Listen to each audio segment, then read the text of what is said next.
Hello everyone, welcome to our channel, and today we will see how we can connect our phone to YouTube on TV. So for that you need to open up YouTube on your phone and then click on this option of casting right beside your notifications. Just click on it and then it will start searching for devices.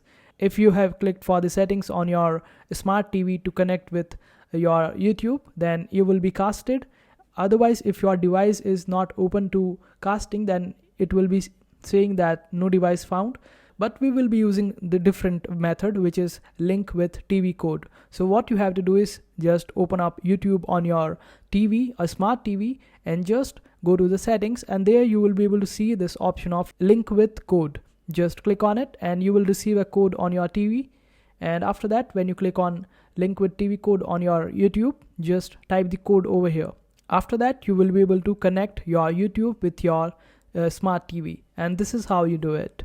I hope this video was helpful. Make sure to hit that like button and also subscribe to our channel for more helpful videos.